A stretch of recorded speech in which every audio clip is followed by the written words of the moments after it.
Today I am ministering to you a message entitled, Why I Am Not an Atheist. This is part number 3 on free will. If you haven't caught the first 2 messages, I'd encourage you to do so. They're available at i-fwc.com. In addition to sharing on this, I asked you if you had questions that came up as we were going through this to let me know what they were. Write them down on a yellow card. One of our teenagers wrote down this question for me. He said, if God knows what we are going to do, then how is there free will? Now that's not a question that just this teenager has asked. I'm sure many of us have wondered that same thing ourselves.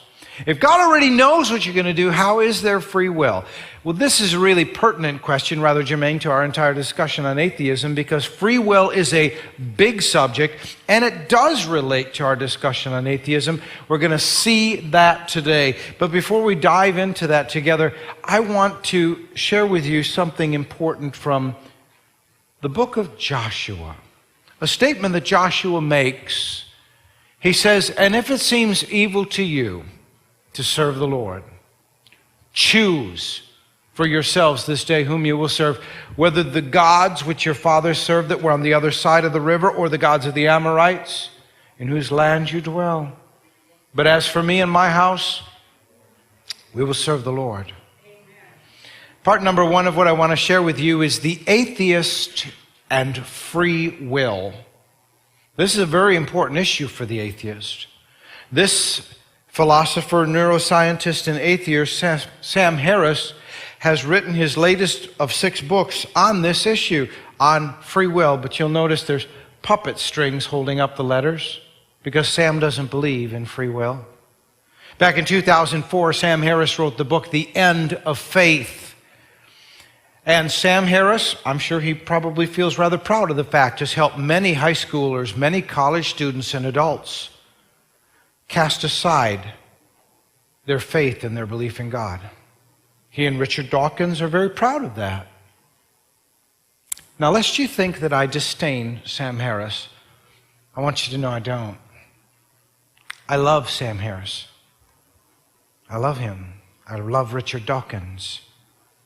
My Heavenly Father loves them dearly, is deeply concerned for their hearts. Savior Jesus went to the cross to die for their sins as well as ours. And Father wants to see them come to a place where they too realize their need for Jesus. So I don't disdain Sam, but I do fully disagree with him. And today I'm going to show you why and give you the resources to understand why. Sam Harris, as I said, does not believe in free will.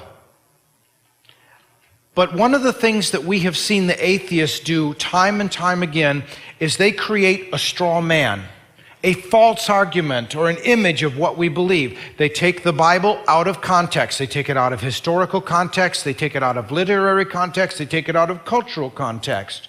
And they say, this is what the Bible says. And they put up this straw man and attack it. I'll tell you, I do not want to do like they do, because I don't have to resort to false arguments to deal with the issues. I don't have to create a straw man. So I'm actually going to have not only the words quoted from Sam Harris, I'm actually going to let Sam Harris share them with you himself. This is Sam Harris. If you pay attention, you can see that you no more author the next thing you think than the next thing I say. Thoughts just emerge in consciousness. We are not authoring them. That would require that we think them before we think them. If you can't control your next thought, and you don't know what it's going to be until it arises, where's your freedom of will? The truth is, we feel or presume an authorship over our actions, over certain thoughts, over a certain channel of information in our conscious minds that is illusory. So how can we be free as conscious agents if everything that we consciously intend is caused by things we did not intend and of which we are entirely unaware? We can't. It's a powerful statement, isn't it? We presume authorship over our actions and thoughts. He says, you are not in control of your actions or your thoughts. That's kind of a almost frightening statement. Here's what Sam continues to write. This is from his own website. Sam says, a person's conscious thoughts, intentions, and efforts at every moment are preceded by causes of which he is unaware. What is more, they are preceded by deep causes, genes, childhood experience, etc., for which no one, however evil, can be held responsible. Did you read that last line? For which no one, however evil, can be held responsible. You're not the author of your thoughts. You're not the author of your actions. So you, no matter how evil, cannot be held responsible. Doesn't that sound out of touch with reality? Yeah. I want to say that. The logical question that comes up to me, and I think to you, is since you're not responsible for your thoughts or actions, why should we try to hold people accountable for what they are absolutely not responsible for?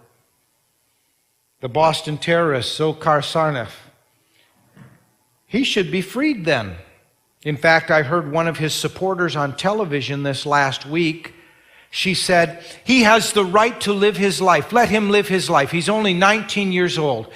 This supporter wants to have him released from prison, released from having to go through trial.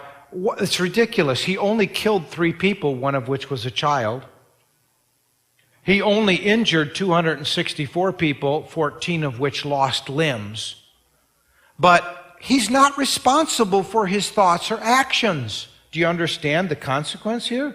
If you're not responsible for your thoughts or actions, how can you hold him responsible? Well, according to Sam Harris, he is not responsible for his thoughts or his actions. Now, you might think this is crazy. Let me continue with what Sam says.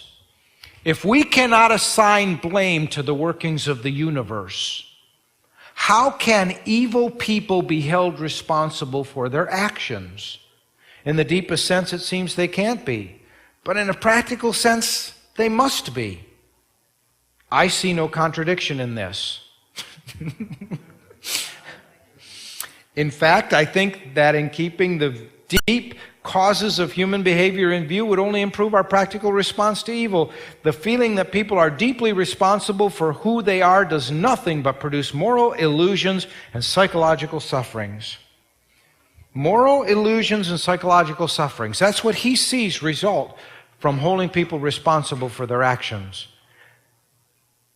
I say by telling people they're not responsible for their actions or their thoughts, you are releasing people to commit heinous things like we have seen. Because the moment people say, I'm not responsible, it's not my fault, I'm not responsible for my actions, you release them to all kinds of terror in their personal lives and in the lives of others. He sees no contradiction. Do you see a contradiction? How can he see no contradiction? Well, he's being honest. You need to understand that to a material atheist, only what is material, physical, only what is physical is real.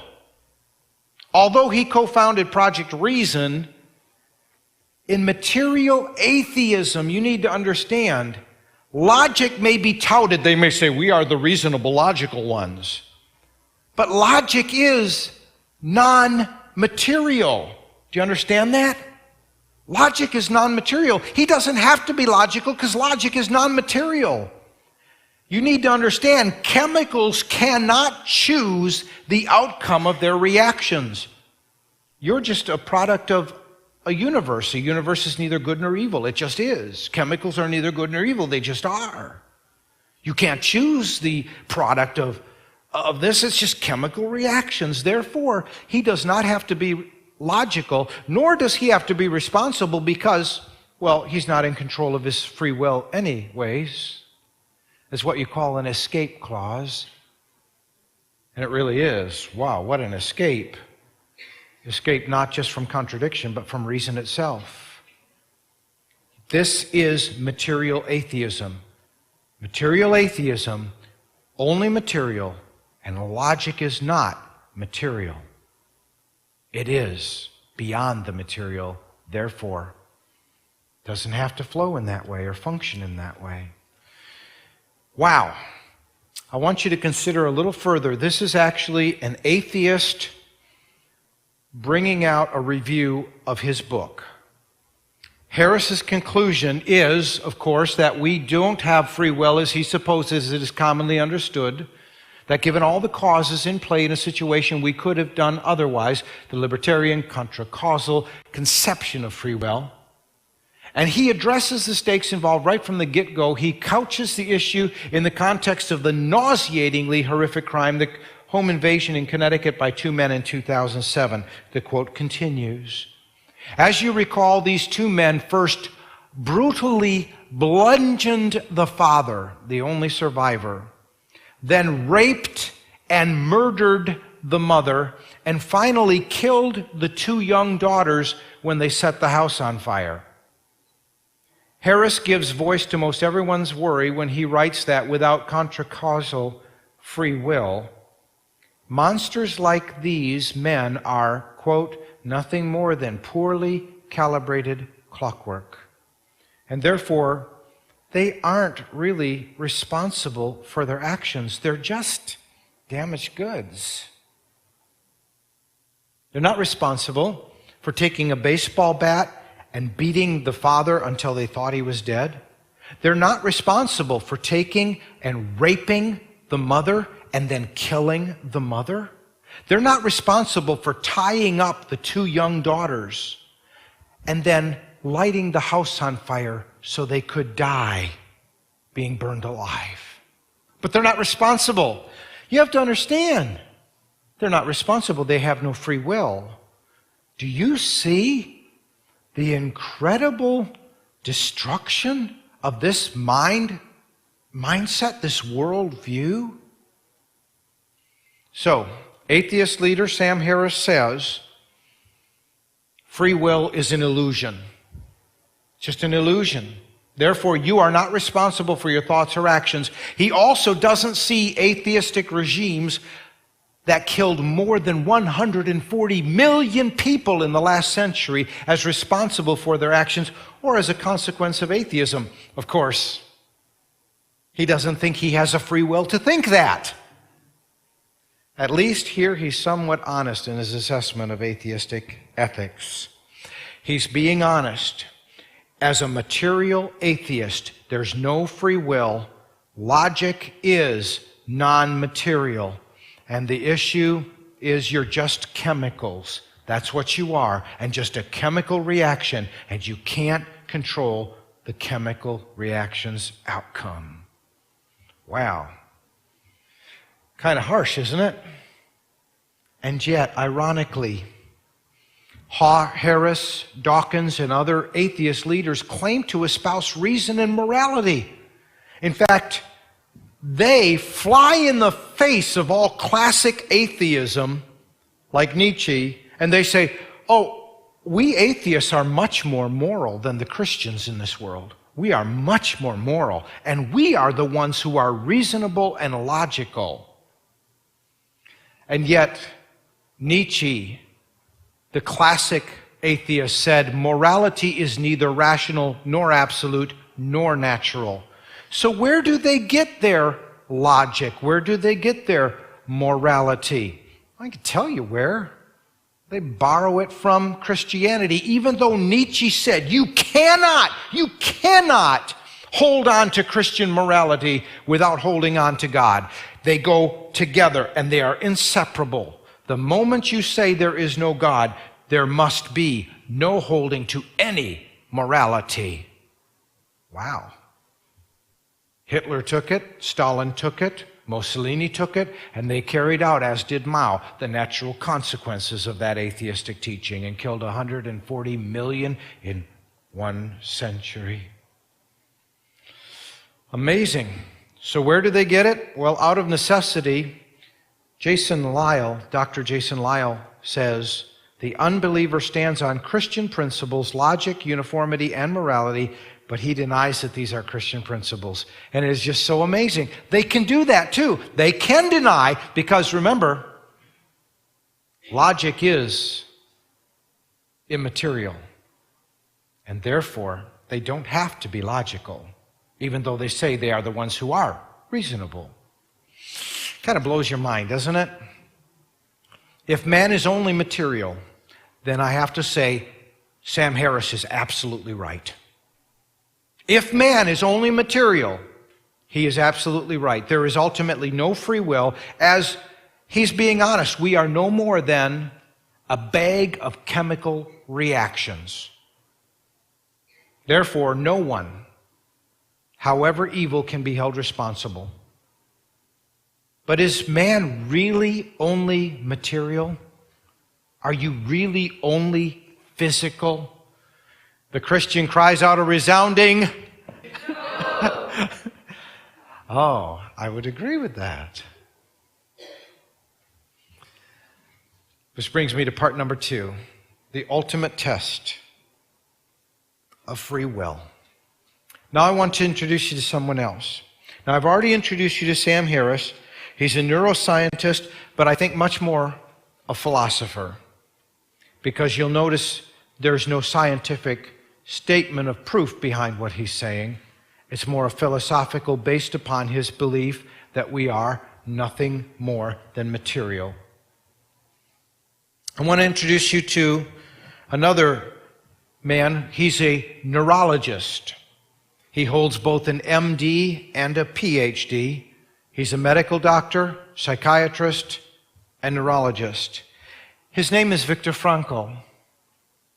Viktor was an Austrian. He was married to his sweetheart in 1941. But then just 1 year later, Viktor, along with his sweetheart, his wife, his mother, and his father, were moved to Theresienstadt, the walled ghetto, the concentration camp. He was there for a couple of years, but then Viktor was moved from there to the death camp of Auschwitz. There in Auschwitz, Viktor was one of the few who would survive. Viktor's wife did not make it. Viktor's mom did not make it. Viktor's dad did not survive. And in his suffering, this medical doctor, neurologist, this psychologist, he, in his concentration camp experience, formed conclusions that fly directly in the face in the belief of Harris's material atheism. He wrote, Ein Psychologier erlebt das Konzentrationslager. That means the psychologist experiences the concentration camp. That was translated into an English book called Man's Search for Meaning, or Man's Ultimate Search for Meaning was the later title. In there, Viktor shares about his experience and his belief in free will and responsibility. Viktor says this: we who lived in concentration camps can remember the men who walked through the huts, comforting others, giving away their last piece of bread. They may have been few in number, but they offer sufficient proof that everything can be taken from a man, but one thing, the last thing of human freedoms, to choose one's attitude in any given set of circumstances, to choose one's own way. See, Victor believes even in prison, you have the choice of free will. That's pretty powerful, isn't it? Well, Dr. Frankl's actually considered a third-wave psychiatrist. There was Freud, and then Adler, and then Frankl. Freud, like Sam Harris, was an atheist. Freud did not believe in God, and Freud did not believe in a free will. Freud said, you are helpless in the face of biological urges. You have no control. You're just an animal, after all. He was an atheist. He believed you are nothing more than an evolved pond scum. You are without control. But when Victor came around, Victor said, no, this is not true. This is not true. Men are not just evolved pond scum with no free will. He said, we are responsible and we have a free will. In fact, he once recommended that the Statue of Liberty on the East Coast be complemented by a Statue of Responsibility on the West Coast. Ironically, the West Coast is where Sam Harris lives. Yeah, I think Victor was right. The reality is there is more to man than the material. And since Auschwitz, we know what man is capable of. He said, hence, since Hiroshima, we know what is at stake. And he's so right. Victor said, we now arrive at the essential revision of the prevalent concept of unconscious, or more specifically of its extent. We have to expand its limits because it turns out that there is not only an instinctual unconscious, but a spiritual unconscious as well. I agree with Dr. Frankl. That's reality. There is a free will, and it has come in a dimension, I would even say, that is spiritual because God has given it to you. Being human, Viktor Frankl says, is not being driven, but deciding what one is going to be. This is a big difference. Wow, is this a big difference? Being human is not being driven, even though he understands quite what that's like, being driven into a concentration camp and then to a death camp. Being driven is not like Freud's helpless in the face of biological urges, or Sam Harris believing that you are a product of your genes, your environment, and you are completely unaware of the things that even control your mind. You have no free will. It's an illusion. And I would say, you know, Sam, I believe that genetically, our environment, things that we've gone through in our past, they affect our decisions. The things that we face in life do affect our thoughts. In fact, every moment, you are being inundated by 1,000,000 different sensory perceptions as your senses are picking up all the information through your entire body and sending it up your spine to the brainstem, where your reticular activating system functions as the filter system for the brain, deciding what is important for you. And I would point out to Sam Harris, as a neuroscientist, you should be aware, as those of us in the psych realm are, that you can reprogram a reticular activating system. You can change your desires and thoughts and change your dreams, wishes, aspirations. You can change your direction. You can change. There is a free will. God has given you a free will, and God has given you responsibility for your life. You might wonder why an atheist like Sam Harris would believe what he believes. I believe he believes it for a thing that he is not aware of. I think there's a big reason he believes what he believes and he's not even conscious of it. A equals B, B equals C, then A equals C. Is that not true? Simple mathematics. The issue is, if I deny that I have a free will, then I'm not responsible. If I'm not responsible, I can't be judged. I can't be held accountable. I'll deny free will so I don't have to be accountable. That's called, for those of us in the psych field, that's called denial. That's living in denial. And the sad thing is, when you grow up and you don't get past doing those kinds of childish, I don't want to be responsible, I don't want anybody to make me held accountable. If you never get past that, you grow up and you start creating all kinds of things to cushion and comfort yourself so you can live with your belief system.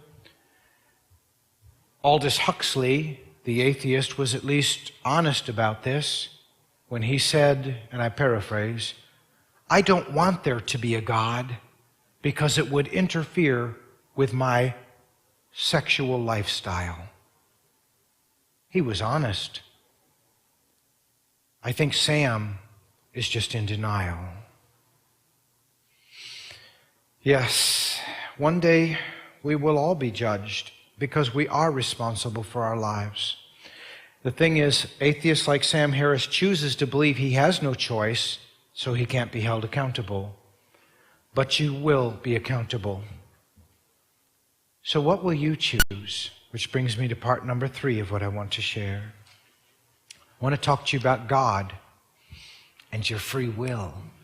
Because you have one. He created you that way. And now, Sam, I realize, is a material atheist. He does not believe in anything that is not material. I look and I say, with 18 postulated dimensions within physics, how can I begin to fathom what is truly material or immaterial when there is beyond the atomic and the subatomic realm strings of energy that move between dimensions? How can I begin to even declare what is material or immaterial? And to declare that God does not exist because I can't put my finger on him, even though 2,000 years ago they did. You know, being a believer in God does bring about some consequences. I'd say some rather nice ones. Because I believe in the existence of God, it leads to some very wonderful consequences, including the fact that I know you were created by a loving God. Now, Sam does not see that or understand that, neither he nor Richard Dawkins. Well, when they take the Bible and they read it out of historical context, they read it out of cultural context, they read it out of literary context. They keep taking it all out of context and say, see, this is what it says. Well, that's not what it says at all. And I guess it also helps, not only if you know the context, but if you know the author. Because knowing the author, it kind of helps in being able to understand what he's writing. Knowing the author, oh, I know you were created by a loving God. I was up in a hospital room up in St. Paul, Minnesota. I first held Michelle Carra in my arms. This little baby, my baby, my child. There were no thoughts of maliciousness or viciousness on my part, no thoughts of being demanding or harsh or cruel. It was, this is my baby. I get to love her for her whole life. I get to care for her. I get to be her daddy. Your Heavenly Father, who knit you together in your mother's womb, looks at you and says, this is my baby. You are the apple of his eye, his so precious, adored, and loved one. And he looks at you. He has no malicious thoughts towards you. He has no unkindness towards you. Only love. He loves you so much. What a beautiful consequence. Not only do I believe that you're created by a loving God, but you're created in his image to have fellowship with him. You're created to have a relationship with him because he loves you so much. He wants to hear from you. He wants to talk with you. He wants to share with you. He wants to be part of your life. It's not religion, it's relationship. Oh, he really does love you. And another consequence is the meaning of life. You were created to have fellowship with God. You are or can be redeemed through the death of Christ to live for him here. And they say, why would I want to live for such a cruel God? Well, first of all, he's not a cruel God. And second of all, I like the way the Westminster Catechism puts it. We're created so that we can enjoy him forever.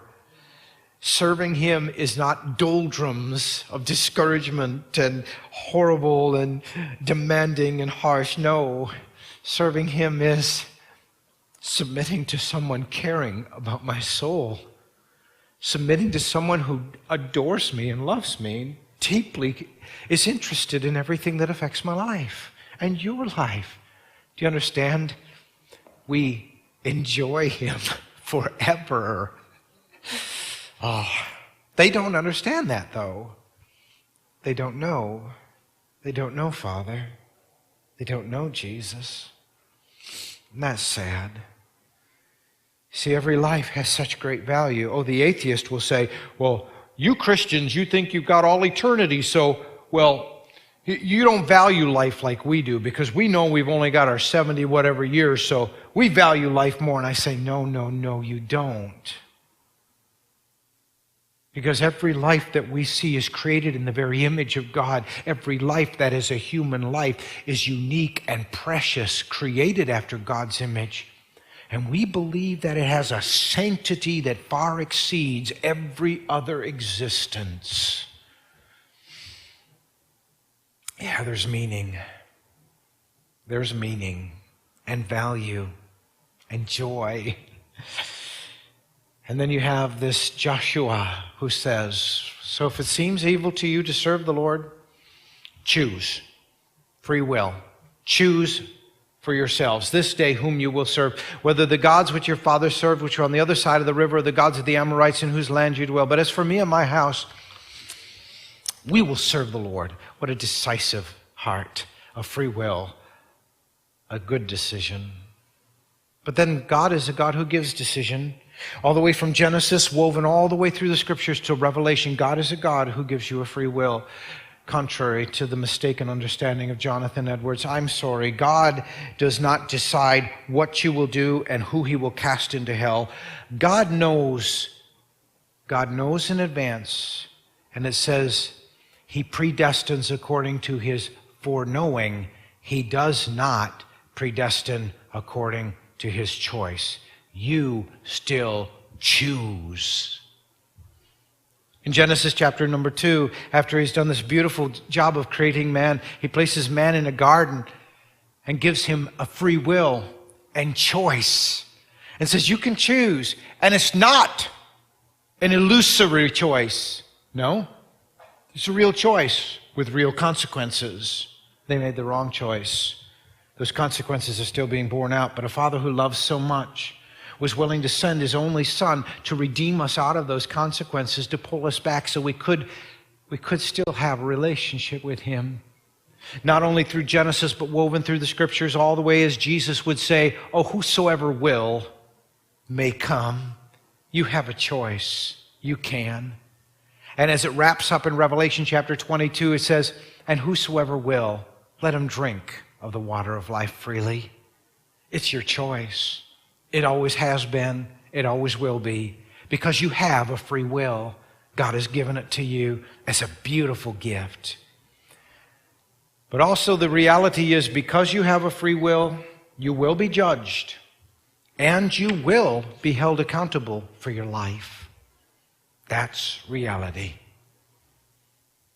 Now, my friends, back to the first question of the day. Teenager asked, if God knows what we are going to do, then how is there free will? That is a beautiful question. What needs to be understood is there's a difference between knowing and controlling, two very different elements. Knowing what you will choose is not the same as controlling what you will choose. If I could have my Sari Joy with us today, I could offer her a table with every soft drink ever made. Oh, you could put Pepsi, Mountain Dew, Coke, Diet Coke, Dr. Pepper, just anything, every soda imaginable, and a glass of water.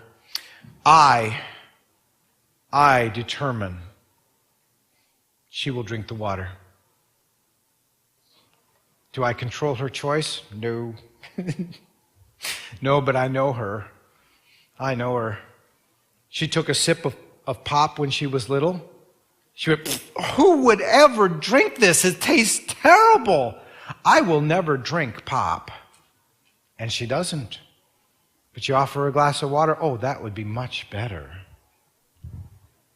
Now, I don't control her choice, but I can tell you I know exactly, absolutely, I know what she will choose. Do you understand the difference? Knowing versus controlling. Your Father who stands outside of time, oh, He knows the beginning and the end. But He doesn't control your choice because He's given you a free will. Now, I want to close this up with my reason number 6. Now, the first 5 reasons are in the first 2 messages on this. You can watch them online, and I encourage you to do so. But this is reason number 6 why I am not an atheist. Leading atheist Sam Harris teaches that free will is an illusion, and therefore no one, however evil, can be held responsible. Although he sees in a practical sense they must be held responsible, he refuses to fully acknowledge the natural consequences of his teaching and is therefore not rationally consistent. His arguments are logically reductio ad absurdum. In other words, reduced to absurdity. Although free will cannot exist for the material atheist, the denial of its existence is absurd. I cannot deny logic, reality, or responsibility. Therefore, I cannot be an atheist.